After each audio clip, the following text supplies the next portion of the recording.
नमस्कार दोस्तों, मैं अंकुर उपाध्याय स्वागत करता हूं आप सभी का एक बार फिर से अपनी नई वीडियो में।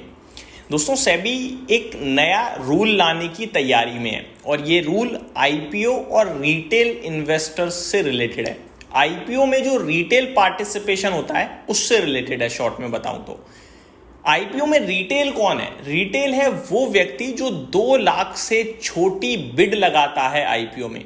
आप सभी को पता है आईपीओ में एक लॉट अप्लाई करने के लिए 14,000 से लेकर 15,000 के बीच का अमाउंट अप्रोक्स लगता है। किसी का 14,800, किसी का 14,500, वो मतलब डिपेंड करता है स्टॉक का प्राइस और लॉट साइज पे। लेकिन मोटा मोटी जो होता है वो 14,000 से 15,000 के बीच में आईपीओ का लॉट साइज होता है। 15,000 से ऊपर का नहीं होता है और 13,500 से नीचे का नहीं होता है। ये 1,500 रुपए की रेंज में ही आपके लिए आईपीओ में एक लॉट में अप्लाई करने के लिए पैसा लगता है। ठीक है जी।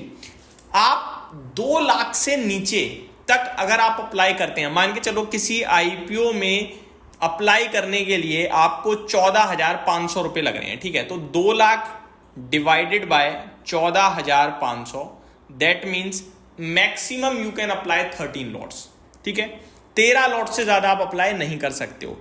13 लॉट से ज्यादा अगर आपने अप्लाई किया, फॉर एग्जांपल 14 लॉट आपने अप्लाई करी, तो 14 इंटू 14,500 अगर मैं करता हूं तो ये होगा 2,03,000, यानी 2 लाख से ऊपर अमाउंट चला गया।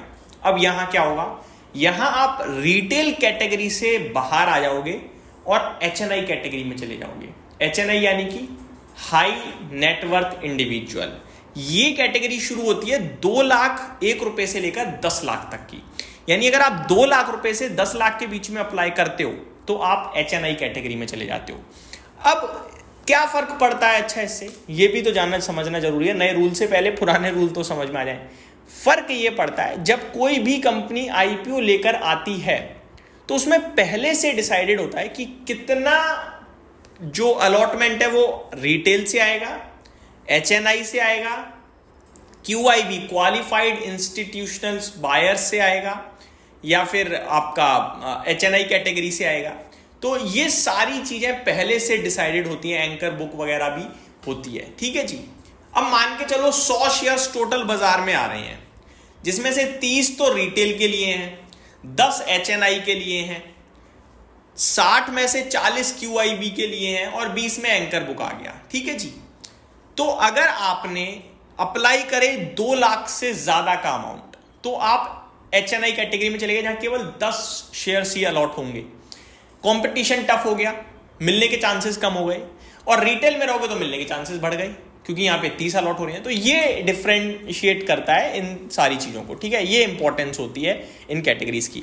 अब सेबी किसके लिए रूल ला रहा है? सेबी ला रहा है रिटेलर्स के लिए, यानी कि छोटे आम आईपीओ में जो अलॉटमेंट के लिए अप्लाई करते हैं इन्वेस्टर्स, उनके लिए। क्या रूल है? सही है, गलत है, क्यों है, ये अब चीज डिस्कस करते हैं। ये तो समझ में आ गया कौन रिटेल है। जो 2 लाख से कम में अप्लाई करता है वो रिटेल हो गया। अब रूल क्या आ रहा है वो समझिए। रूल ये हो रहा है, सेबी कह रहा है जो 5,000 से ज्यादा का फंड रेज हो रहा है ना, उस पर रिटेल का पार्टिसिपेशन कर दो कम। ठीक है, क्यों कह रहा है ये? उसका यह मानना है कि 5,000 से ज्यादा का जब आईपीओ आता है तो वो एक बड़े आईपीओ में काउंट करा जा रहा है, और ऐसे आईपीओ, ऐसी कंपनी बाजार में आती हैं। रिटेलर जो है वो करीब 7-8 लाख एप्लीकेशन देता है, और जब बड़ा आईपीओ आता है तो उसमें चली जाती है 17-18 लाख एप्लीकेशन, यानी 17-18 लाख इंडिविजुअल इन्वेस्टर्स को आईपीओ अलॉट हो जाता है, जिसकी वजह से कभी कभार वो बड़ी संख्या में रिटेल इन्वेस्टर्स फंस जाते हैं।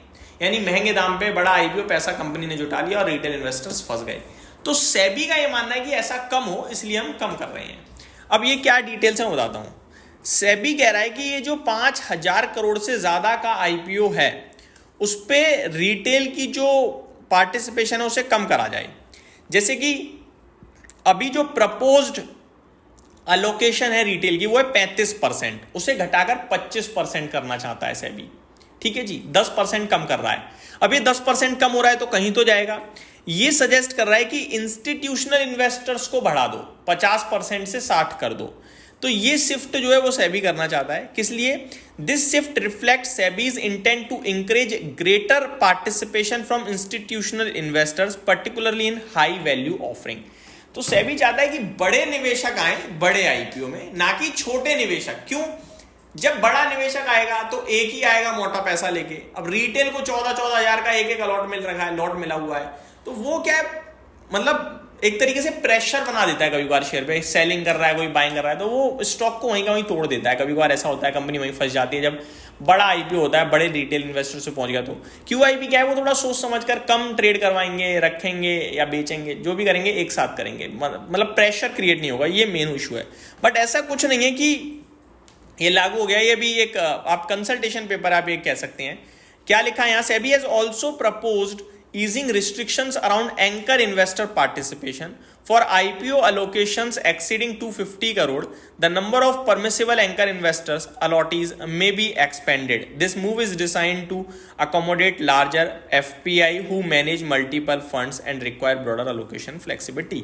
तो एंकर इन्वेस्टर्स की संख्या भी बढ़ाने को लेकर सेबी कहीं ना कहीं विचार कर रहा है। तो ये डिटेल्स हैं दोस्तों, मेरे हिसाब से ये सही भी है और सही ही है, क्योंकि रिटेल 14,000-15,000 रुपये लगाता है, उसके बाद वो परेशान होता रहता है, ज़्यादा छटपटाता है, स्टॉक में भी दिक्कत होती है। कभी कभार तो बड़ा बड़ा लोग OFS लाते हैं आईपीओ के दौरान और रिटेल को चिपका देते हैं, QIP वगैरह लेते नहीं है, तो वो सारी चीज़ें इससे बंद होंगी। मेरे हिसाब से ये पास होना जाना चाहिए पेपर, कंसल्टेशन पेपर। यही समाप्त करता हूँ इस वीडियो को। Thank you so much for watching this video. Have a great day guys.